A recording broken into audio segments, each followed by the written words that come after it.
예수님께서 이제 예수님의 제자들과 밀밭 사이를 가다가 밀밭에 있는 그 이삭을 제자들이 잘라 먹음으로 인해서 이제 그 제자들의 모습을 본 바리새인들과의 논쟁이 이제 나타나게 됩니다. 그런데 오늘 이 말씀의 전체적인 내용, 특별히 마태복음 12장의 내용들을 우리가 자세히 보면 우리는 흔히 이제 안식일 논쟁이라고 얘기하는데, 오늘 예수님의 입장과 바리새인들의 입장이 사뭇 다른 모습을 보게 됩니다. 그러니까 안식일이라는 그 날을 우리는 어떻게 지내야 하는가라는 부분에 있어서 이 바리새인들은 자신들이 지금까지 지켜왔던 율법적인 것, 더 나아가서는 그 율법을 더 상세하게 지켜야 할 항목으로 나누었던 미드라시에 나와 있는 그 항목들로 봤을 때 안식일에는 이러한 이삭을 털거나 혹은 이삭을 비비거나 이삭을 거두는 일들을 행하지 아니하였어야 되는데, 제자들이 배고픈 가운데 시장하여서 그들이 그 이삭을 털어서 먹었다. 그러므로 안식일을 지키지 않았다라는 그러한 이야기를 하고 있는 것이지요. 그런데 오늘 아주 이 사건에, 그렇다면 우리는 이제 안식일이라는 것이 과연 무엇인가라는 부분과 더 나아가서는 예수님께서는 분명히 율법을 완성하러 오신 것이고 율법을 폐하러 오신 것이 아니라고 했는데, 왜 예수님은 그렇다면 기존의 율법을 온전히 지키지 않으시고 이처럼 문제가 되게 하셨을까라고 우리는 그곳에 질문을 던질 수 있습니다.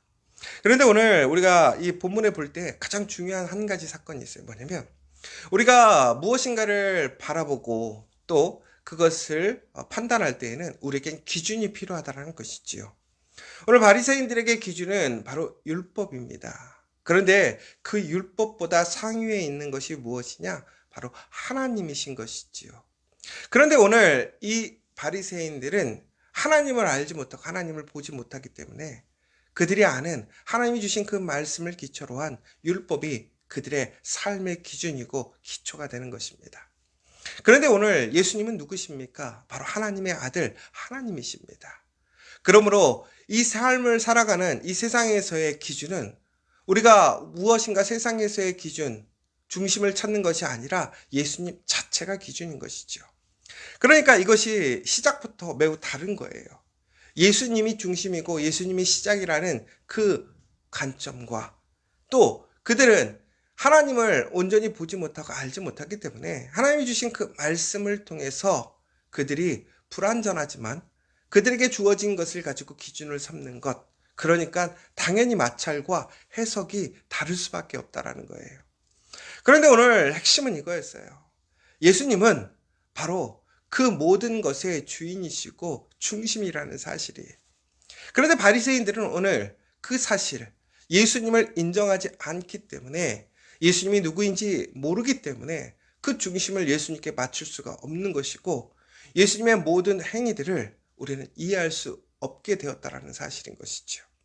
그런데 여기서 오늘 분명하게 예수님께서는 무엇이라고 얘기하냐면, 안식일의 주인이 누구냐라는 거예요.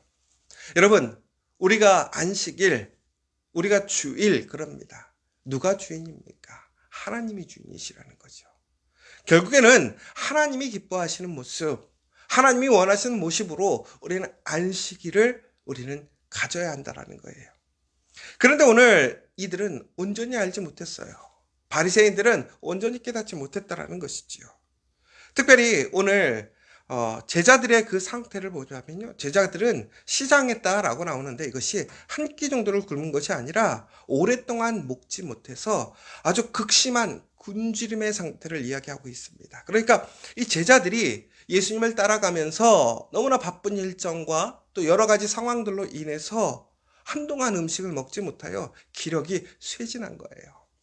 그런데 밀밭 사이를 지나가게 됩니다. 그런데 그 밀밭 사이가, 그 밀이라는 것이 로마 시대에는요, 수탈의 목적이 되어서 이스라엘 사람들은 정작 밀밭을 경작하지만 그들은 이 밀을 먹지 못하는 거예요. 예전에 우리가 나라를 빼앗겼을 때, 일제 시대 때 정말 벼농사를 많이 짓지만 그 쌀을 다 일본 사람들에게 빼앗기고 우리는 보리나 혹은 감자나 고구마 등으로 우리가 이렇게 끼니를 연명했던 때가 있었지 않습니까?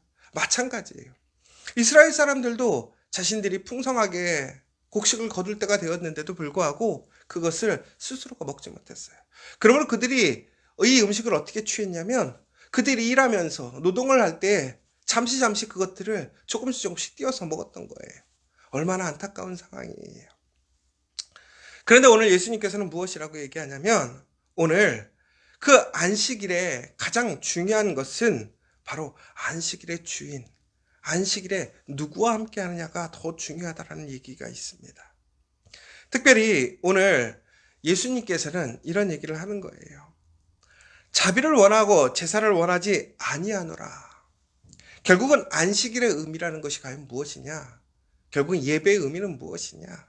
우리가 하나님의 영광, 하나님께 예배드린다고 하는 것은 결국은 하나님을 사랑하는 것이고 이웃을 사랑하는 것이에요. 결국은 우리가 안식일을 지킨다라는 것, 주일을 지킨다라고 하는 것은 우리의 삶 속에서 그 하나님을 사랑하고 이웃을 사랑하는 그 말씀에 순종하고 참여하고 그것을 인정하는 그 모습이 되어야 한다는 거예요. 그러므로 우리는 안식일에 단순히 예배라는 그 형태를 지키는 것이 중요한 것이 아니라 그 안식일을 통해서 하나님은 바로 하나님이 사랑하는 자들이 다시 회복되어지고 하나님을 알고 하나님을 통해서 귀한 소망으로 나오기를 원하신다라는 사실입니다. 여러분 오늘 이 아침에 우리가 하나님께 예배를 드리고 있습니다. 이 아침에 우리가 예배드리는 단순히 이 새벽 예배를 드린다라는 어떠한 행위적인 종교적인 모습이 아니라 바로 이 모습을 통해서 우리가 사랑할 수 있고 섬길 수 있고 무엇보다 하나님을 인정하며 하나님의 말씀으로 순종하고 나아갈 때가 진정한 이 새벽 예배, 하나님을 예배하는 우리의 모습이 될 수 있다는 것입니다. 그러므로 우리는 이 안식일을 통해서 우리는 진실로 살리는 일이 무엇인가? 정말로 하나님이 기뻐하시는 일이 무엇인가를 우리는 고민해 봐야 한다는 거예요. 여러분 그러면서 예전에 도둑 맞은 사람에 대한 이야기가 있잖아요. 또한 우리는 여러 가지 이야기들을 성경에서 보게 돼요. 그러면서 진정으로 하나님께서 기뻐하시는 모습, 우리가 율법적인 것을 지키는 것보다 그 율법의 목적이 무엇인가를 우리는 항상 잊지 않아야 한다는 사실입니다. 제가 얼마 전에 그 킹덤 오브 헤븐이라는 영화를 예전에 본 적이 있었는데 근데 그 영화가 어떤 내용이었냐면 십자군 전쟁에 대한 얘기였어요. 그래서 우리가 그 기원전, 그러니까 기원 후 12세기 정도였을 때에 십자군 전쟁이 한 10세기 전부터 이렇게 발발이 되어서 한 200년을 계속 십자군 전쟁, 그러니까 우리 예루살렘을 중심으로 이슬람과 이렇게 기독교 세력 간에 그 예루살렘을 회복하는 그 운동으로 또 그 전쟁이 이루어지게 되었습니다. 근데 그때 바로 그 모습 속에서 큰 전투가 일어나게 됐고 또 이슬람의 그 살라딘이라는 매우 강력한 지도자가 나타나면서 이제 예루살렘을 지키고 있던 십자군들에게 큰 위기가 오게 됩니다. 수많은 공격과 또 수많은 적들이 몰려와서 전국에는 예루살렘이 포위를 당하고 그곳에 남아있는 사람들이 이제 죽을 수밖에 없는 아주 절체절명의 순간에 다가왔습니다.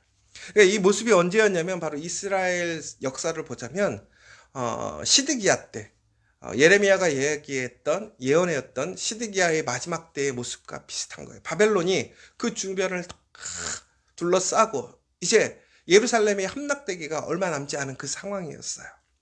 그런데 이 발량이라는 그 기사를 중심으로 예루살렘이 아주 철저하게 아주 그냥 열심히 싸워서 이 살라딘의 공격을 무력화시켰게 됩니다. 그러니까 양측의 피해가 매우 극심하게 되는 상황이에요. 그런데 바로 그 상황 속에서 제가 아주 인상적인 장면을 한 두세 가지를 보게 되었는데 첫 번째는 뭐냐면 우선은 수많은 사상자들이 생기니까 그 예루살렘 성내 안에도 많은 이제 부상자와 사망자가 생겼습니다. 그런데 그 수많은 사망자들을 어떻게 처리할 것이냐라는 문제예요. 왜 그러냐면 성내에 그 수많은 사람들의 시체들을 쌓아놓으려고 하니까 이것이 전염병이 생길 수 있는 것이잖아요. 그러니까 결국에는 시체들을 다 한 군데 구덩이를 파가지고 모아가지고 이제 그러니까 다 태우는 거예요. 그런데 바로 그때에 사제가 이런 얘기를 하는 거예요. 마지막 때에 그들이 부활하려면 이들을 화장해서는 안 됩니다. 라고 얘기를 하는 거예요.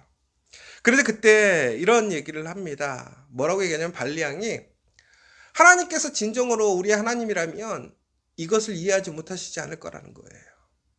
그러니까 그때 그 사제가 아무 얘기를 하지 못하는 거예요. 왜?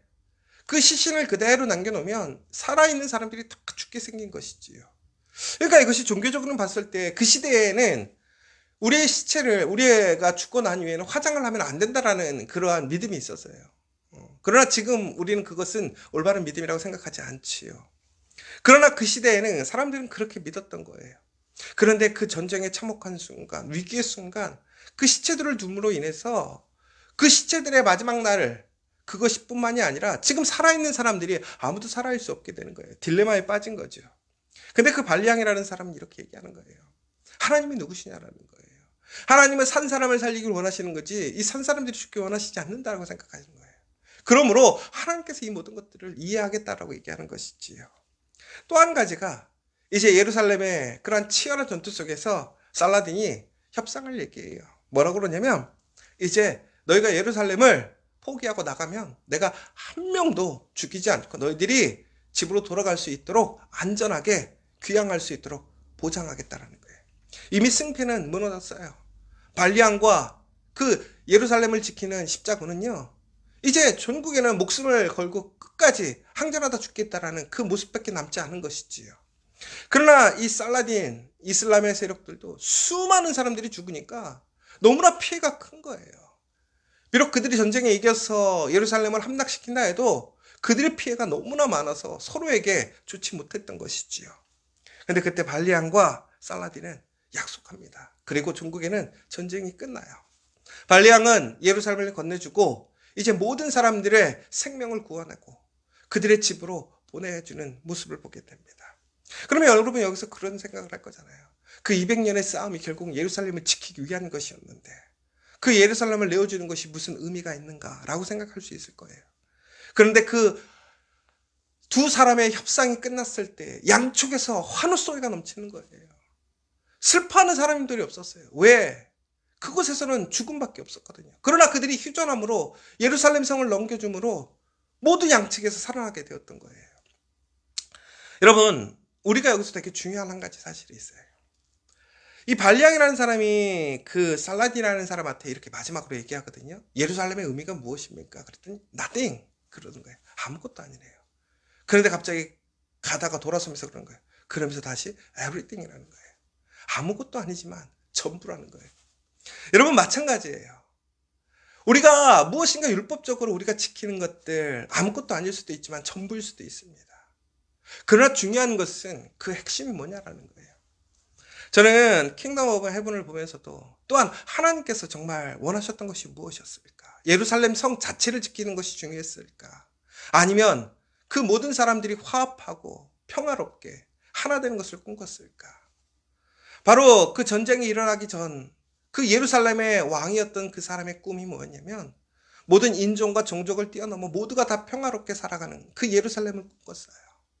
그러나 우리는 우리의 욕심과 우리의 생각, 우리의 판단으로 우리는 우리의 오름을 따라가게 됩니다. 그러나 중요한 것은 우리의 오름이 아니라 하나님의 그 말씀에 그 하나님께서 기뻐하시는 모습이 무엇인지를 우리는 분별할 수 있는 사람이 되어야 돼요. 바로 이것이 참된 안식일의 바로 모습이라는 거예요. 예수님은 바로 이 사실을 알려주는 거예요. 더 나아가서는 예수님은 이러한 이야기를 하고 나니까 바리새인들이 예수님을 죽이려고 합니다. 그럼에도 불구하고 예수님은 어떻게 하십니까? 이제 성문 밖으로 나아가서 손이 많은 사람을 고쳐주셔요. 여러분 오늘 예수님은 그리고 나서 마지막 장면들을 보시면 예수님은 오늘 이사야서에 나오는 바로 그 종의 역할, 그 종의 사명을 온전히 감당하는 모습을 보게 되고 있습니다. 결국은 예수님은요 무엇인가 자신의 일을 자랑하거나 무엇인가 그것을 어떤 업적으로 생각하는 것이 아니라 철저히 하나님 말씀에 순종함으로 누구를 위하여? 우리를 위하여. 가난하고 상하고 지치고 힘든 사람들, 무거운 짐진자들을 다 쉬게 하기 위해 이 땅에 오셨기 때문에 예수님은 바로 그 안식일이 진정으로 그 사람들을 상하게 하고 멈추게 하고 힘들게 하는 것이 아니라 오히려 그 안식일을 통해서 그들이 더욱더 회복되어지고 하나님을 알게 하기 원하셨다라는 거예요. 여러분, 예수님은 그런 위협 속에서도 오해 속에서도 결코 사람들의 동의와 사람들의 이해를 원하신 것이 아니라 하나님 앞에서 그 분명하게 받은 사명대로 무엇보다 그 참된 안식일의 의미, 정말 자비와 사랑으로 살아나고 회복되어지는 그 의미를 더욱더 살리고 그래서 온전히 하나님이 누구신지를 알게 함으로 그의 사명을 온전히 감당하는 모습을 보게 됩니다. 여러분, 우리가 종교적인 어떤 율법적인 행위를 잘 지켜가는 것이 아니라 우리 안에 사랑이 식지 않아야 돼요. 우리 안에 그 사랑을 통해서 하나님의 그 놀라운 사랑을 함께 나눌 수 있는 믿음의 공동체가 되어야 돼요. 여러분, 오늘 이 새벽, 이 아침 여러분들이 그러한 사람, 그러한 우리 믿음의 공동체 되기를 간절히 소망합니다.